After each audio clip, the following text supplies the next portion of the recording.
So one of the things that makes our kinematic problems a little bit different. So up till now, everything we've been dealing with in class is we've basically started by setting up the equations that we would use to solve the problem.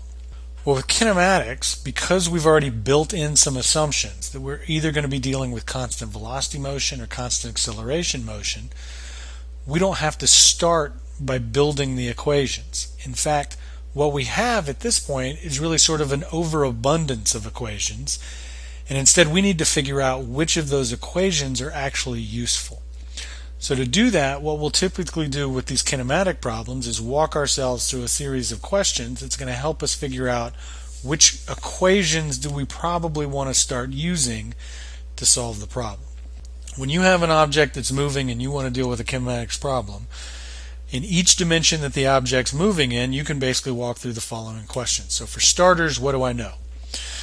And so again, we're going to focus on our 5 vector quantities: acceleration, initial velocity, final velocity, initial position, final position, and then the scalar time. And the first question we're going to ask after this is, well, is the acceleration of the object 0? If it is, then we know that we have constant velocity motion and therefore really only one equation that we have to worry about using. If your acceleration is 0, the nice thing is this is the equation that you want to use. If it's not 0, you can't use this equation. This equation has assumptions built into it that'll give you the wrong answer if your object isn't moving at constant velocity. So if the acceleration of the object is not 0, the next question becomes, is the acceleration constant? Because if it's not constant, then we cannot use the 3 constant acceleration equations that we've set up.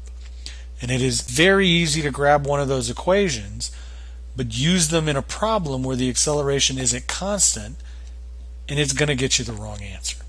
So we always need to check, if we know we have a non-zero acceleration, is it constant? Because if it's not constant, then we can't use the other 3 equations we've set up.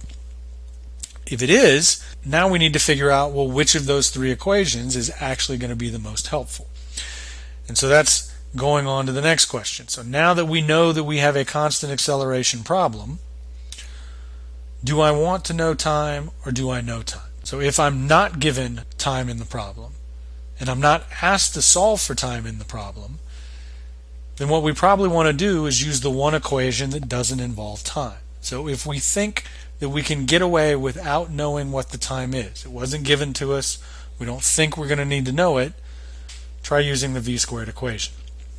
On the other hand, if we were told time, or if we know that that's what we want to solve for, then we need to figure out, well, do I know more about my velocities or do I know more about my positions?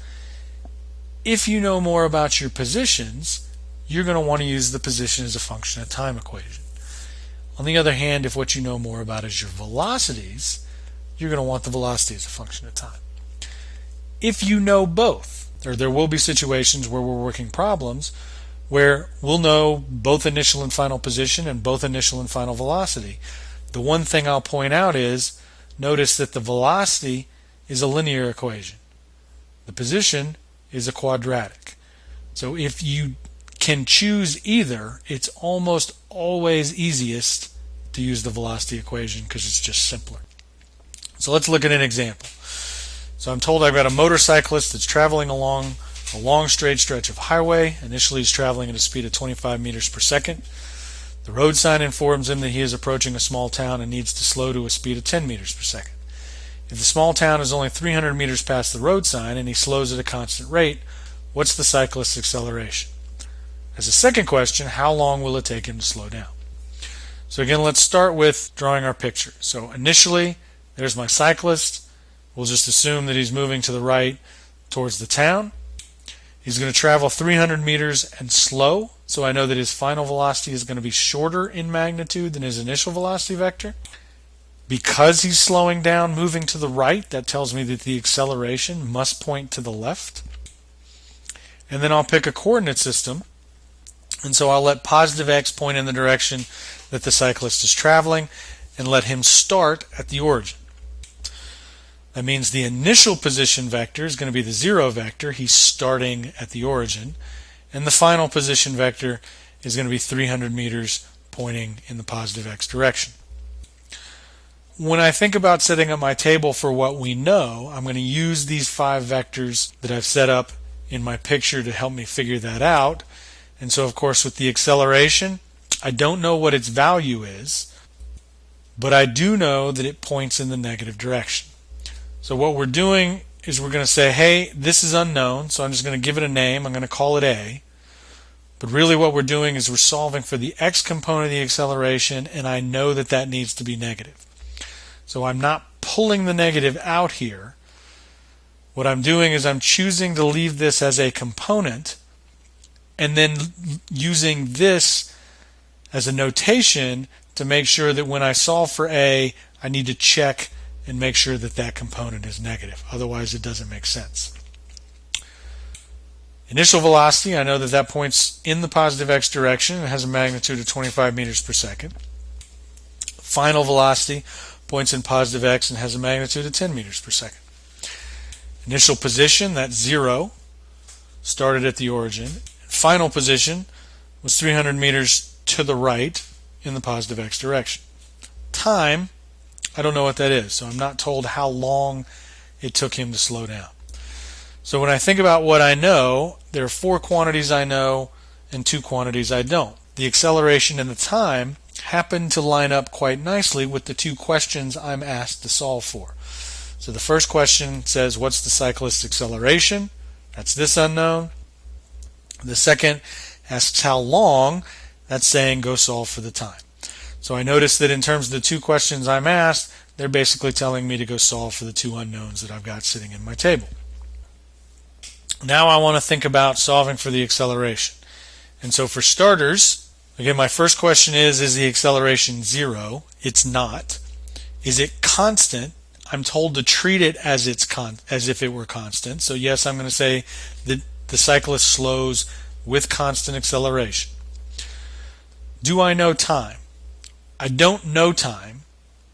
It is one of the things I'm asked to solve for. But in this case, because I don't know time, I'm going to go ahead and start by using my v-squared equation.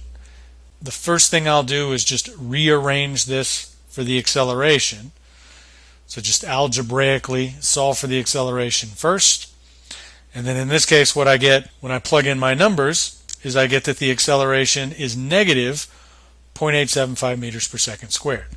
Before I do anything else, that negative sign, I want to make sure it makes sense, and sure enough, I knew that the acceleration pointed back in the negative direction.